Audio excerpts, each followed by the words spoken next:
Si Ferdinand Marcos Jr. o mas kilalang Bongbong Marcos ay nag-iisang anak na lalaki ng dating Pangulong Ferdinand E. Marcos at dating First Lady Imelda Marcos.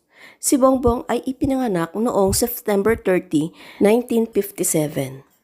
Ayon sa usap-usapan, ang totoong Bongbong Marcos ay patay na at ang Bongbong na nakikita ngayon ay isa na lamang clone. Isa umano itong kamag-anak ng mga Marcos na kinumbinsi ni dating First Lady Imelda upang magpanggap at sumailalim sa plastic surgery. Ito ay upang hindi maputol ang pamamayagpag ng mga Marcos sa politika noong panahon na iyon.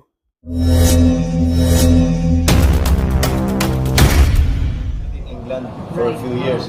The story is that while I was in England, I got into a fight. Oh, when was the first time you heard this story po? 30 years, di ba? Mga 30 years na to. Oh. Anyway, the story is that while I was in England, I went into a pub. And as happens in pubs, I got into a fight. In that fight, yung nakaaway ko, sinaksak ako, patay ako. I'm dead. Bongbong is dead. So, this is where it gets interesting. My parents then decided to find another boy who looked like me, who was the same age as me, and present that as me, or their son to the public. And that the person you see now is the replacement, not the original. That's the story. Let's do a DNA. You sound like your dad, though. Huh? You sound like your dad. Everybody says online. Well, I do sound like my You dad. sound like your dad, mannerisms, pati ubo na. But wala kang magagawa. I have many of the same genes. No, in any case, speaking of genes, the suggestion was immediately raised. Oh, may DNA na ngayon. Magpa-test ka para maliwanag na maliwanag. Sabi ko, niisip ko na mabuti, sabi ko, hindi, okay din maging urban legend eh. Di ba? Pagka naayos ko na yung problema, pagka na-prove ko na wala na yung urban legend, wala na tayong pag-uusapan. Sabi ko, oh, let the story go. And it's funny though, because when I go to schools and I open the floor, this subject comes up. Are you the real Bongbong? And I have Who asked the question? kids. Oh, they Yeah, they know the story. Because I thought you were the only ones from here. No, lots. It comes up everywhere. And there's nothing you can do to even siguro magpa-DNA ako na i-prove it. Iba na yan, whatever. Minuto na lang yung resulta. Live natin, live stream. Huh? I don't know. I'm in two minds about whether the DNA thing is a good idea. DNA testing is a good idea, but that is a story that has gone on and on and on and on, and no matter. And the way I explain is that it's really very easy to dig up old newspapers. When my father first became president, I was 7 years old. So look at my pictures from the time I was 7 years old to the time I was 8, 9, until the time we left for the United States, until 86. That's 20 years worth of pictures. And then compare them to me now. And I think naman, you cannot fake that much, you know. And the other question that always bugs me is that, why would my parents do such a thing? Think about it. Ay, naku, namatay yung anak natin. Hanap tayo ng kamukha niya, tapos huwag natin papaalam kahit na kanino na namatay. Ihaharap natin. Why would they do that? What possible motivation would have my parents have? At most, they'll say, we'll make another boy, we'll have another son. But not find one that is exactly the same, that's of the same age, nakamukha. Kawawa naman ako na siguro na plastic surgery pa ako para maging kamukha. I mean, you know, it's just such a ridiculous notion. But I guess it's such a fun story that people don't want to give it up. And now that DNA is available, it looks like even I don't want to give it up.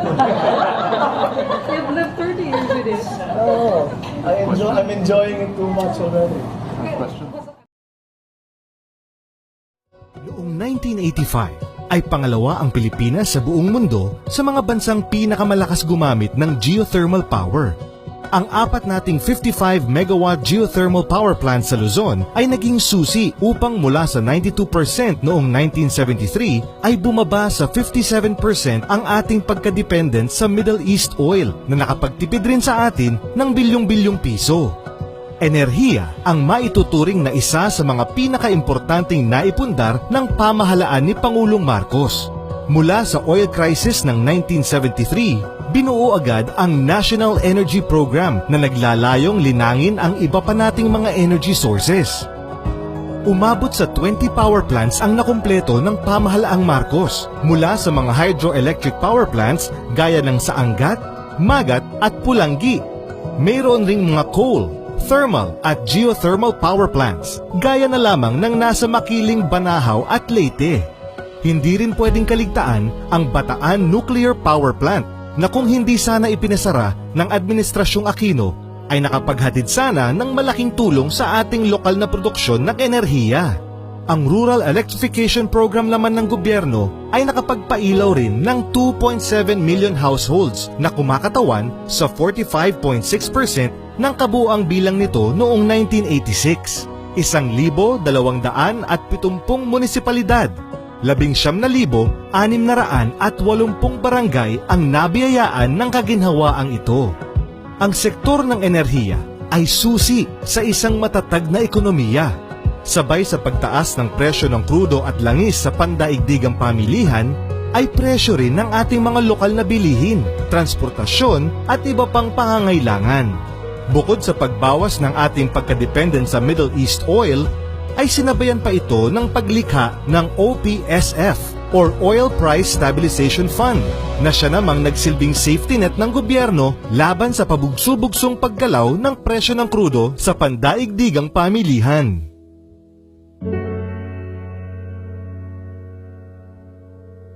Ilang buwan matapos ang EDSA 1986, binuwag ang Ministry of Energy at ibinenta at ginawang pribado ang karamihan sa mga energy corporations at subsidiaries.